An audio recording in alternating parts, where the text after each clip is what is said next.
Every fantasy needs a home, a place where the fiction stops pretending and the ground beneath it starts telling the truth.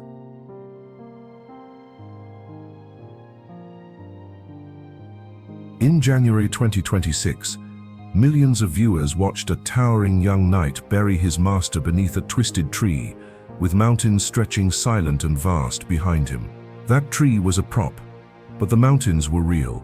The forest was real. The crumbling stone villages, the wind across the open hills, the light falling through ancient branches, all of it real. A Knight of the Seven Kingdoms brought Westeros back to where it was born, to Northern Ireland.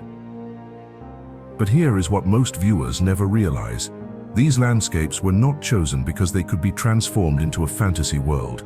They were chosen because they already were one. HBO did not invent Westeros. They discovered it.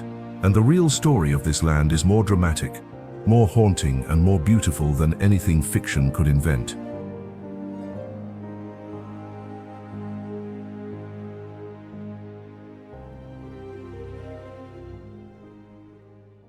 Before HBO ever arrived, Northern Ireland was already a kingdom. It just needed the world to notice.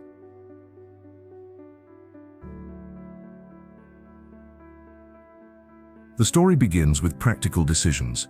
When producers were scouting locations for Game of Thrones in the late 2000s, Northern Ireland offered something no other place could match: generous tax incentives. The enormous Titanic studios in Belfast converted paint halls from the old Harland and Wolff shipyard, and an extraordinary concentration of diverse landscapes within a remarkably short drive.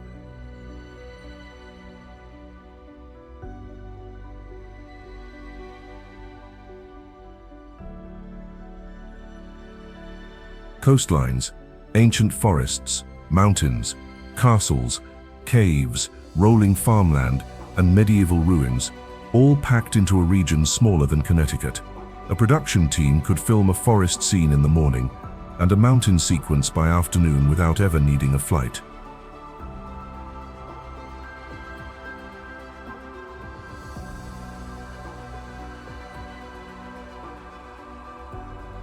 Game of Thrones filmed all 8 seasons here between 2011 and 2019. They used over 25 publicly accessible locations across the country. The show's production generated an estimated £251 million for the local economy. By 2018, 1 in every 6 visitors to Northern Ireland came because of the show. That amounted to around 350,000 people spending over £50 million in a single year. When the final season wrapped, many wondered whether Northern Ireland's moment in the spotlight was over. It was not.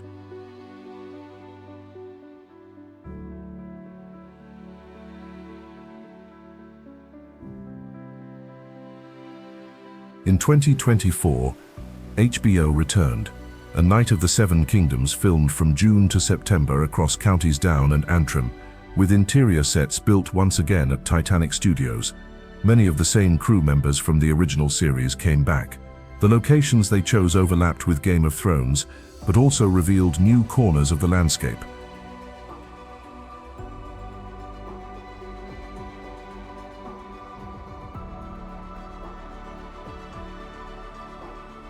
Northern Ireland did not just host a television show, it became the foundation of the most successful fantasy franchise in history, and the reason is simple.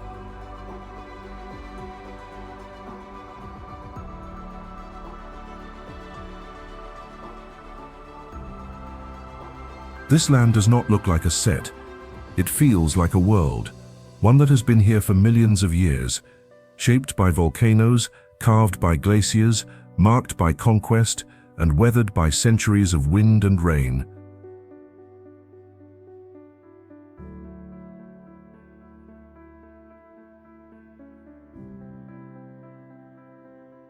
The forests, the mountains, the castle grounds, the open countryside, they were waiting long before any camera arrived, and they are the reason the cameras keep coming back.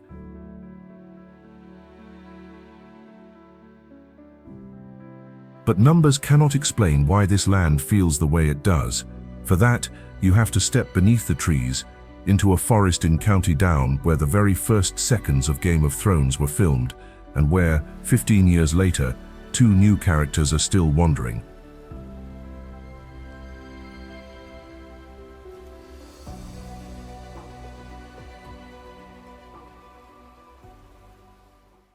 Every great story needs a beginning, and the beginning of the biggest fantasy saga in television history happened beneath real trees, beside a real river, in a forest that has been standing since before anyone thought to write stories down.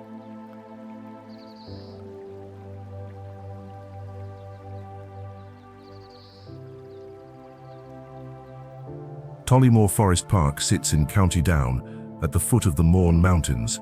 It is Northern Ireland's oldest state forest park, officially established in 1955, but the landscape is centuries older.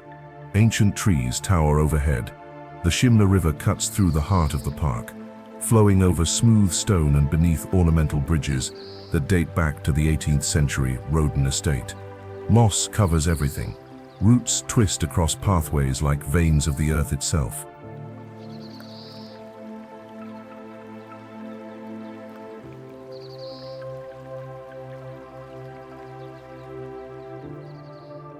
This is the very first location viewers ever saw in Game of Thrones.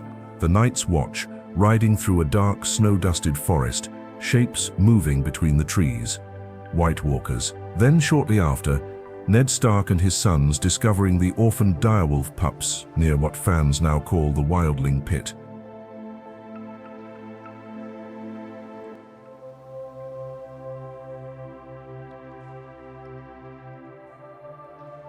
The forest returned again and again throughout the series, Jon and Tyrion making camp on the road to the Wall, Theon's desperate escape from Ramsay Bolton, countless scenes of characters traveling through the wild countryside of Westeros, and then, in 2024, Tollymore came back once more.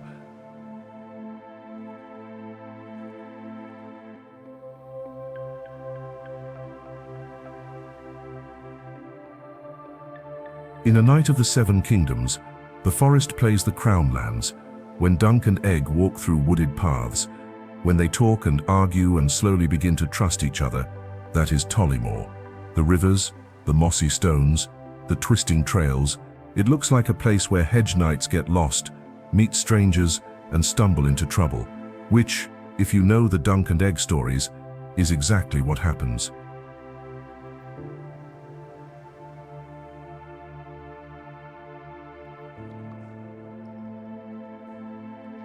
Tollymore requires almost no set dressing to become a fantasy world.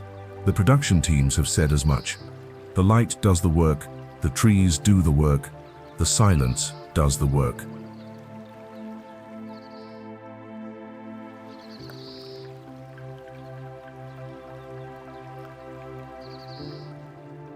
For visitors, Tollymore offers multiple walking trails, ranging from gentle riverside paths to longer routes approaching the Mourne Mountains.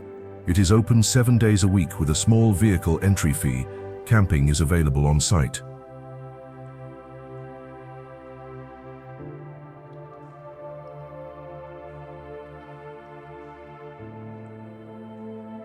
There is something powerful about walking through this forest, knowing that it launched a franchise watched by hundreds of millions of people. The same paths, the same trees, the same sound of water over stone. Tollymore holds the memory of where the story began. But step beyond the tree line and look up. The granite peaks rising above the forest have doubled as the wild north of Westeros, inspired the landscape of Narnia, and opened the very first shot of A Night of the Seven Kingdoms.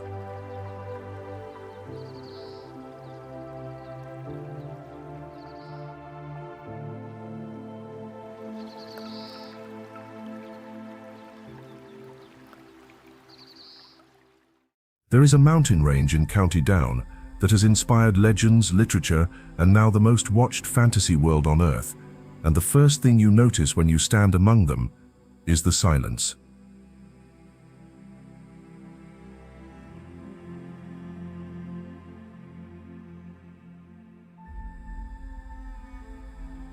The Mourne Mountains, are an area of outstanding natural beauty and home to the highest peaks in Northern Ireland. Slieve Donard rises to 850 meters, the tallest point in the country. The mountains are granite, pushed up by ancient geological forces and sculpted by Ice Age glaciers into the dramatic peaks and valleys that define them today.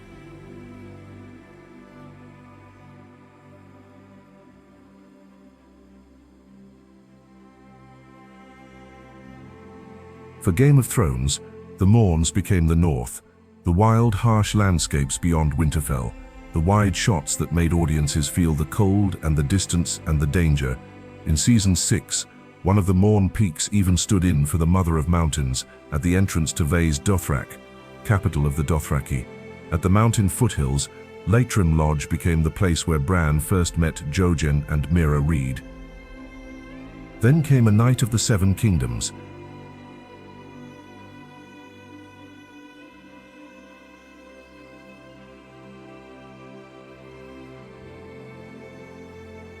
The very first image of the series, Dunk standing alone beneath a twisted tree, burying Sir Arlan of Pennytree. Behind him, Hen Mountain stretches into the sky. The tree was a prop built by the production team. Everything else was the Mournes being the Mournes. That single shot became one of the most emotionally resonant images of the new series. And the mountains did all the work.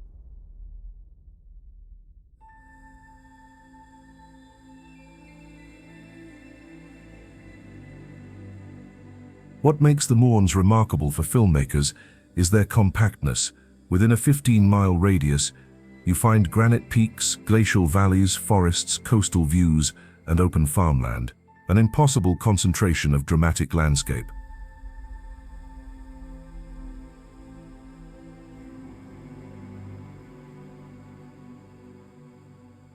But the Mournes hold secrets that go beyond the screen. The Mourne Wall is a dry stone wall stretching 22 miles across 15 mountain summits, built entirely by hand between 1904 and 1922 to mark the boundaries of the Silent Valley Reservoir, a monument to human determination that rivals any fictional wall.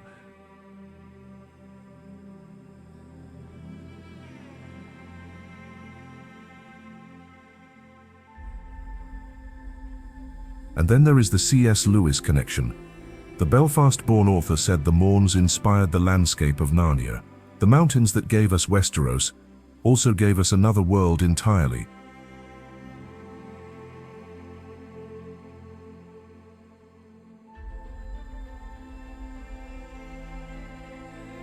For hikers, the Mournes offer everything from gentle valley walks to serious summit challenges.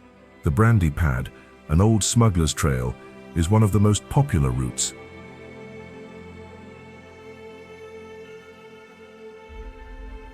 The Mournes gave Westeros its raw, untamed edges, but an hour north along the Antrim coast, a castle estate that has hosted nobility since the 1600s, gave it something just as essential, the tournament ground where a hedge knight's life changed forever.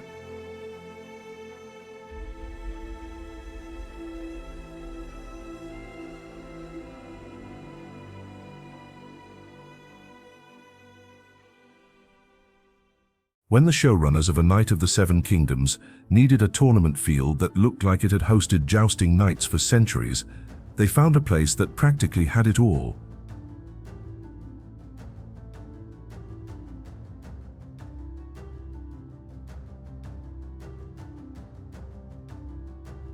Glenarm Castle Estate sits on the coast of County Antrim.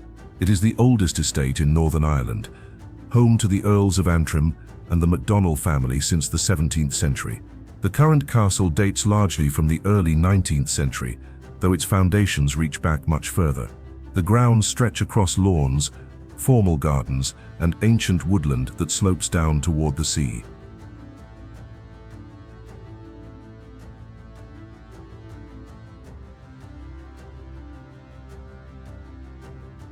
In A Night of the Seven Kingdoms, these grounds became Ashford Meadow, the tournament site that drives the entire first season. The jousting, the pavilions, the banners, the drama. The wide green lawns of Glenarm provided the space to stage cavalry charges, crowd scenes, and the pivotal moments that changed Dunk's life forever. And they did it without CGI fakery.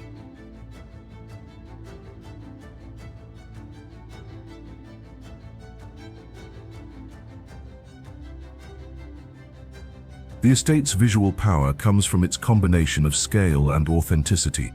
It is green, lush, and framed by old trees and the castle itself. It feels medieval because, in many ways, it is.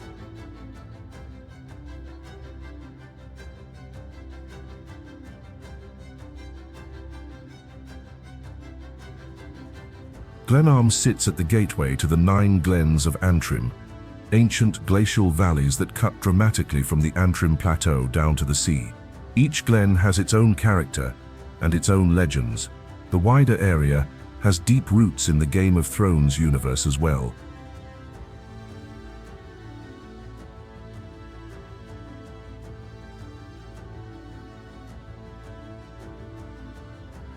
Just above Garran Point, the abandoned village of Galbally appears in both franchises.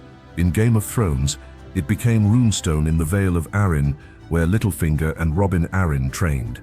In A Night of the Seven Kingdoms Episode 2, Hard Salt Beef, it returned for new scenes. Galbally was once home to around 60 people in the mid-19th century. The population slowly declined. By 1970, there was just one resident. Today, the village is entirely abandoned, its stone houses slowly being reclaimed by the mountain.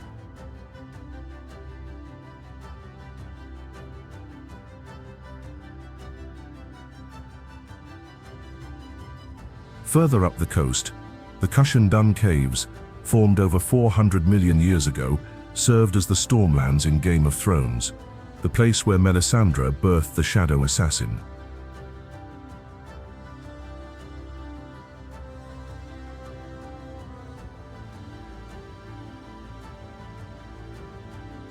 For visitors, Glenarm Castle opens select areas to the public, and its walled garden is a highlight. The village is a charming coastal stop, and the Glens of Antrim Coastal Drive running northward from Glenarm is one of the most beautiful routes in all of Ireland.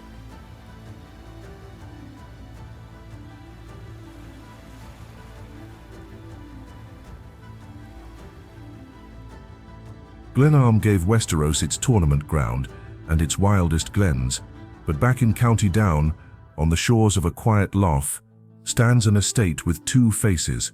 Literally, a house split down the middle by a couple who could not agree. HBO saw it and said, "That is Winterfell."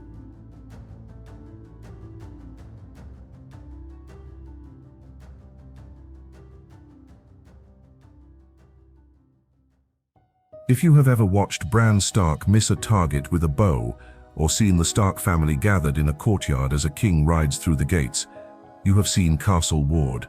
You just did not know it was real.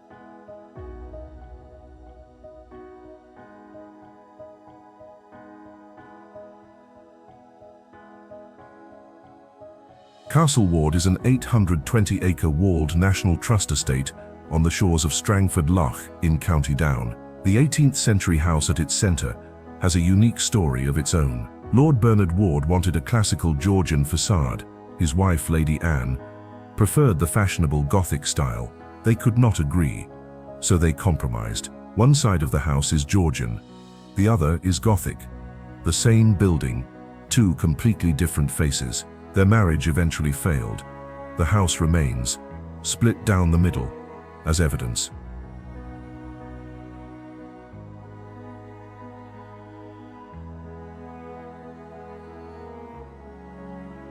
For Game of Thrones, Castle Ward became Winterfell. The exterior shots of the Stark family home, the courtyard where Robert Baratheon arrived with his royal party, the archery range where Bran trained while Arya showed him up with a perfect bullseye.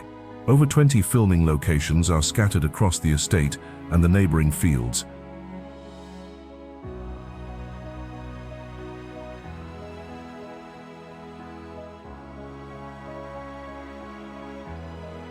A few minutes' walk from the main house stands Audley's Castle, a 15th century tower house named after the Norman family who arrived in Northern Ireland around 1210. In the show, It became one of the towers of the twins. The surrounding fields served as Robb Stark's army camp, the Lannister camp, and the aftermath of the Battle of Oxcross, where Robb first met Talisa.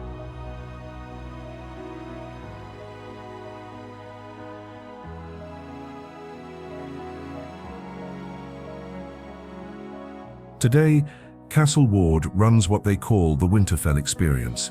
Visitors can don Stark cloaks, practice archery on the exact spot where the scenes were filmed, take cycling tours along the castle past more filming locations. Some of the guides were extras on the original show.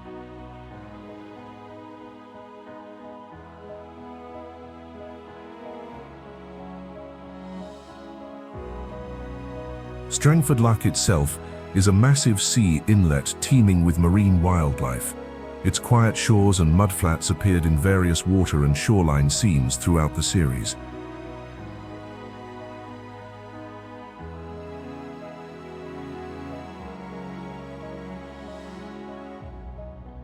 For travellers, Castle Ward sits approximately 35 minutes south of Belfast. A National Trust entry fee applies. The estate combines easily with Inch Abbey, which is just 15 minutes away by car. Castle Ward gave Westeros its warmest memories, its hearth, its home. But just 15 minutes down the road, on the banks of a quiet river, stand the ruins of an abbey built as an act of penance for medieval violence. And it is there that one of the franchise's most defining moments was filmed.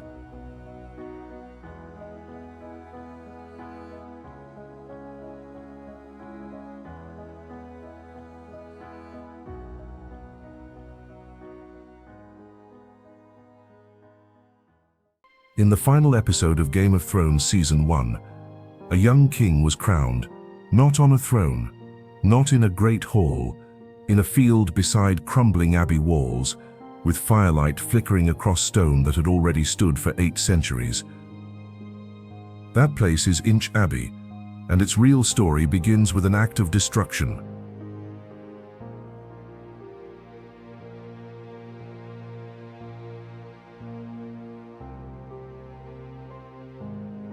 Inch Abbey sits on the north bank of the River Quoil, just outside the town of Downpatrick in County Down.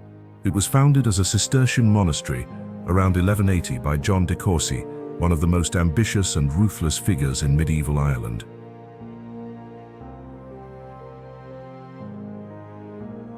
In 1177, de Courcy led an Anglo-Norman invasion of East Ulster without the permission of King Henry II.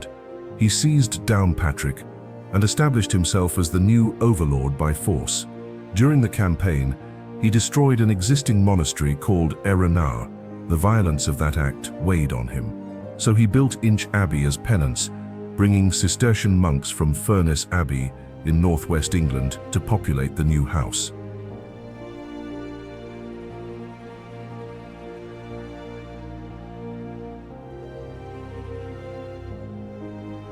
The name comes from the Irish word Innis, meaning island. In the 12th century, the site was surrounded by water and accessible only by boat.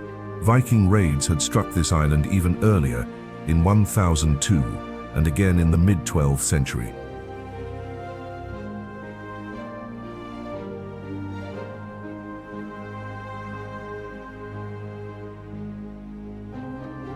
For Game of Thrones, these atmospheric ruins became Robb Stark's camp at Riverrun. This is where Catelyn and Robb learn that Ned Stark has been executed, where the bannermen of the North and the Riverlands swear loyalty and cry out, "The King in the North." It is also where Hoster Tully's funeral took place, his body sent floating down the River Quoil.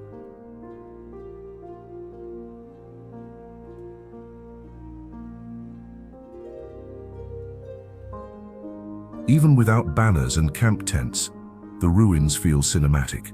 Roofless Gothic arches frame the sky.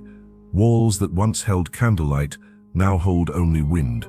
The River Quoil flows quietly behind the abbey, and in the distance across the water you can see Downpatrick Cathedral. That cathedral is believed to be the burial place of St. Patrick, patron saint of Ireland.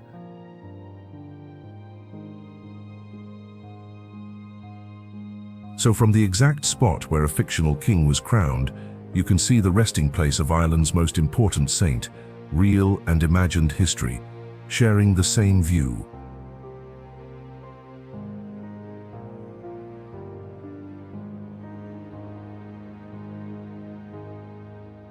Inch Abbey is free to enter, open from dawn to dusk. A small car park serves the site. The path is flat and short. It is one of the quietest and least crowded stops on the Game of Thrones trail, and one of the most powerful ones.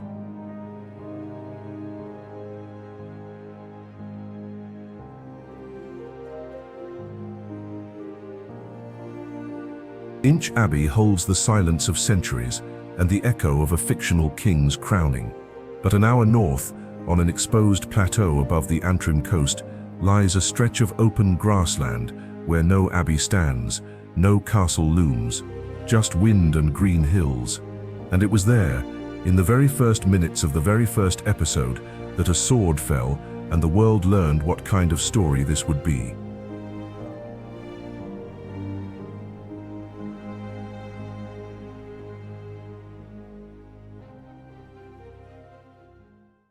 Before the dragons, before the politics, before the Red Wedding, there was a single scene that told audiences exactly what kind of world they had entered. A man kneeling on green grass, a sword rising, and all around, nothing but open hills, wind, and the distant sound of sheep. That scene was filmed at Cairncastle.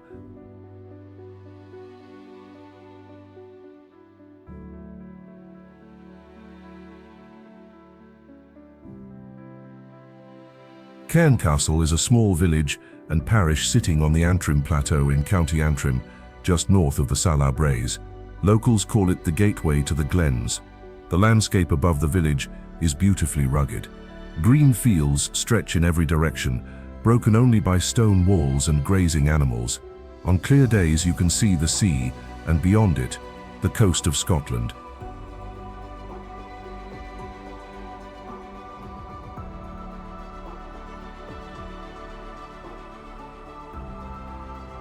In the very first episode of Game of Thrones, this is where Ned Stark took his greatsword Ice and beheaded a Night's Watch deserter, while his sons watched: Bran, Jon, Robb, Theon, all of them standing in the cold morning air as the blade fell. It was the scene that told the world this story would not look away from hard truths.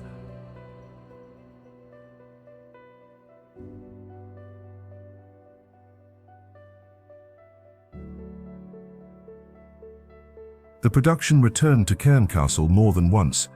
In Season 5, the same hills became the exterior of Moat Cailin, where Littlefinger revealed to Sansa that they were heading to Winterfell and her marriage to Ramsay Bolton. In Season 3, Jaime Lannister rested here during his journey back to King's Landing.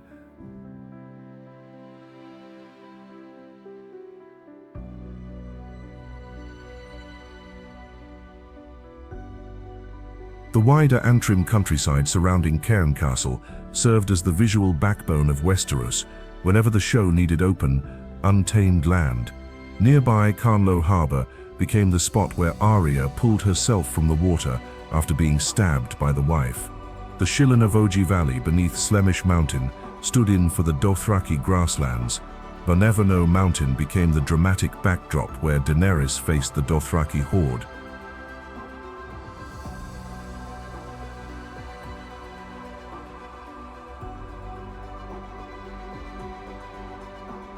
What makes this countryside so effective on screen is its raw simplicity. There is nothing between you and the horizon. No buildings, no power lines, no modern noise, just green earth, grey sky and wind. It looks and feels like a world where kingdoms could rise and fall, and no one beyond the next hill would know.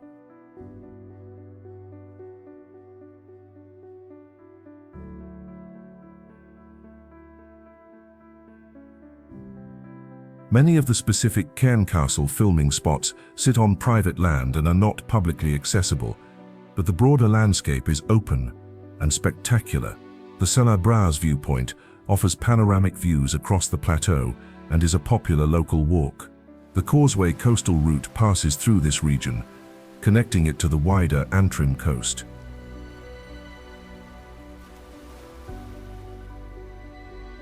Cairncastle's hills roll toward the sea in silence, but 40 minutes south, a city that once built the world's most famous ship now builds the world's most famous fantasy. Inside converted paint halls where workers once prepared ocean liners, an entire medieval world is assembled and taken apart, season after season.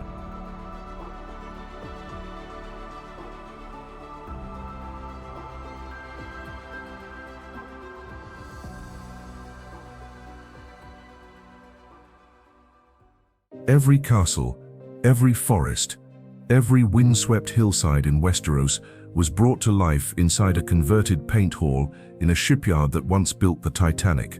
Belfast is the city that made the fantasy real, and its own story is more extraordinary than any fiction.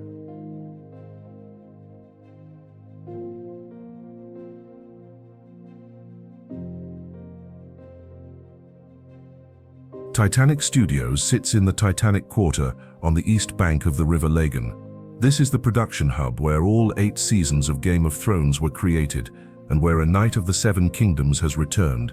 Interior sets for taverns, noble halls, tournament tents, and intimate character scenes are built within its enormous industrial spaces. Several crew members from the original series came back to work on the new show.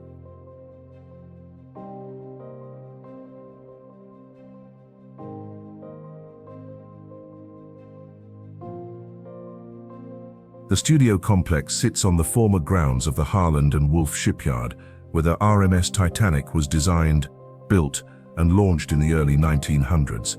At its peak, this shipyard drove Belfast's economy and employed tens of thousands. As locals like to say about the doomed liner, she was all right when she left here.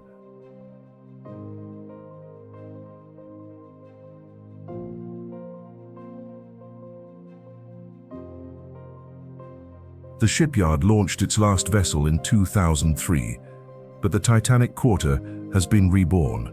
The Titanic Belfast visitor attraction opened in 2012 and now welcomes over 800,000 visitors a year. Its aluminum-clad facade rises to the same height as Titanic's actual hull. Inside, 9 galleries tell the story from construction to maiden voyage to the resting place on the ocean floor.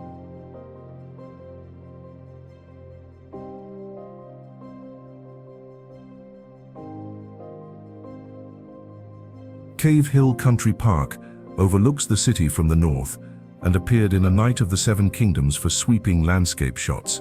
The hill's distinctive profile is said to have inspired Jonathan Swift's image of a sleeping giant in Gulliver's Travels. From the summit, all of Belfast stretches below.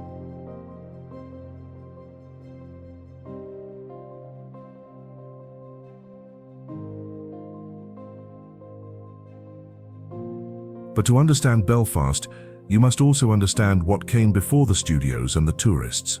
For 3 decades, from the late 1960s to the Good Friday Agreement of 1998, Northern Ireland was consumed by the Troubles, a sectarian conflict that left thousands dead and made Belfast a city the world associated only with violence. Tourism was non-existent. Shops closed early on Saturdays. Friends told visitors to avoid eye contact.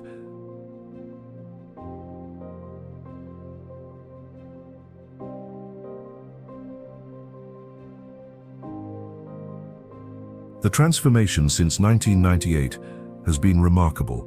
Belfast now holds UNESCO City of Music status. St. George's Market, dating to 1890, draws weekend crowds. The Cathedral Quarter pulses with live music. The food scene has exploded.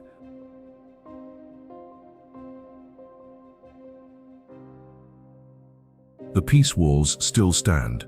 Political murals still line Falls Road and Shankill Road. But now community-led tours offer visitors a chance to hear the stories from both sides, told by people who lived through them.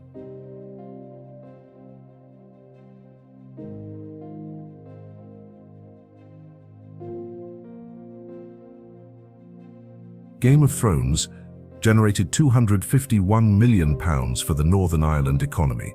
The Game of Thrones studio tour at Linen Mill Studios in Banbridge is the world's first permanent licensed experience from the franchise. 10 carved doors made from fallen dark hedges beech trees hang in pubs across the country, each depicting a different episode.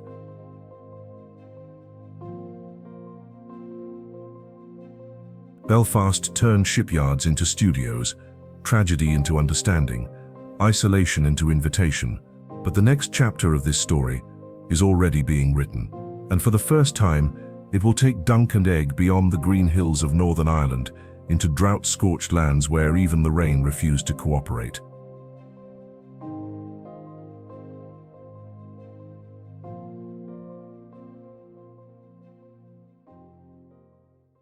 The first season of A Knight of the Seven Kingdoms earned high ratings on IMDb and on Rotten Tomatoes, surpassing House of the Dragon in critical reception.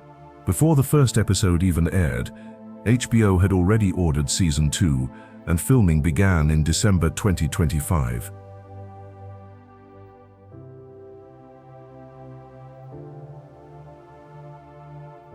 Season 2 adapts George R.R. Martin's novella, The Sworn Sword. Set a few years after the events of Season 1, the story follows Dunk and Egg into the rural lands of the Reach during a devastating drought. Dunk swears his sword to Sir Eustace Osgrey, an elderly knight mourning the loss of his family and titles. They are drawn into a bitter land dispute with Lady Rohan Webber, known as the Red Widow, a mysterious noblewoman rumored to have killed 4 husbands. She is played by Lucy Boynton.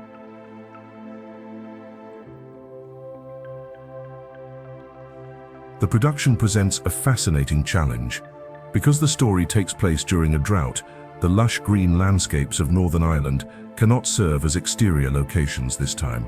Showrunner Ira Parker confirmed that exterior scenes are being filmed in Spain for the sun-scorched settings the story demands. They also confirmed the story takes Dunk and Egg to dawn.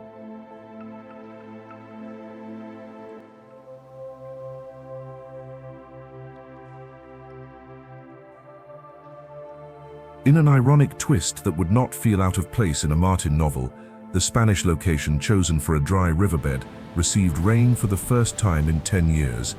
The riverbed became a flowing river, forcing emergency location scouting.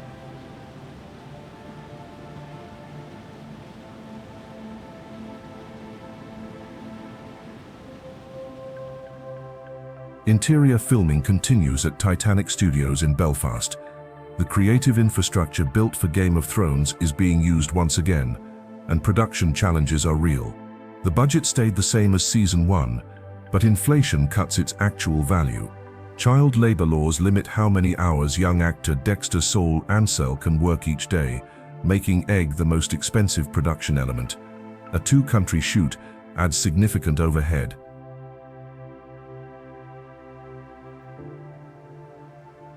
Season 2 premieres in 2027 with 6 episodes.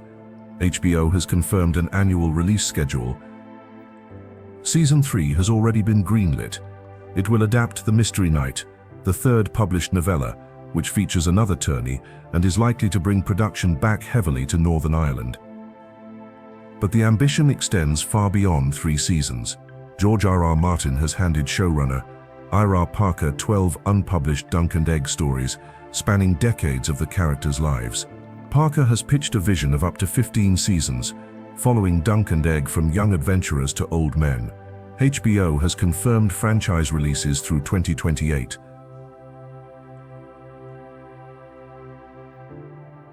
"15 seasons, decades of stories, new castles, new coastlines, new corners of a world that keeps expanding. But no matter how far the story travels, it will always come home to the land where it began, to the forests, the mountains, the ruins, and the silence that no script can write."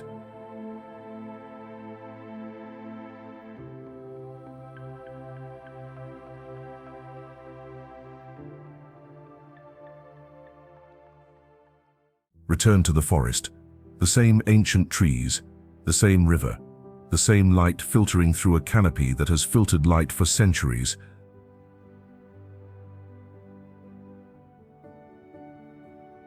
Northern Ireland did not become Westeros because of set designers or CGI or tax incentives. It became Westeros because it already was, a land where mountains hold the memory of volcanic fire, where abbey ruins stand as monuments to conquest and guilt, where a castle was built with 2 faces because a husband and wife could not agree on one, where beech trees twist into tunnels that locals swear are haunted, where a shipyard that built the world's most famous ship now builds the world's most famous fantasy.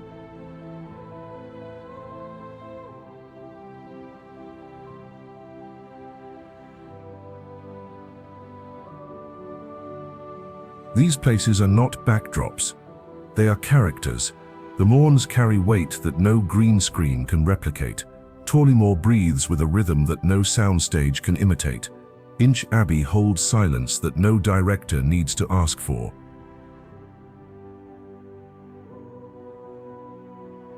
Duncan Egg will walk these forests again.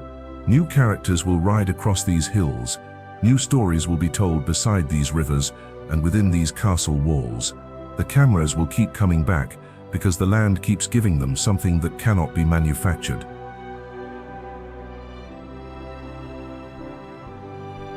And for those who travel here, who step off the tour bus and walk a little further, who stay past sunset and listen, there is something else, something the screen can never quite carry.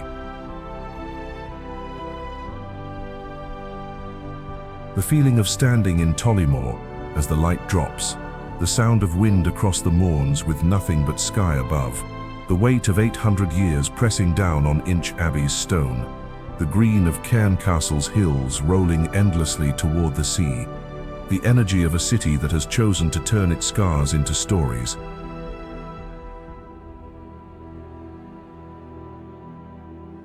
Millions of people have watched this land without knowing it was real, without knowing they could walk it, without knowing the true stories behind these places are as dramatic and strange and beautiful as anything a novelist could invent.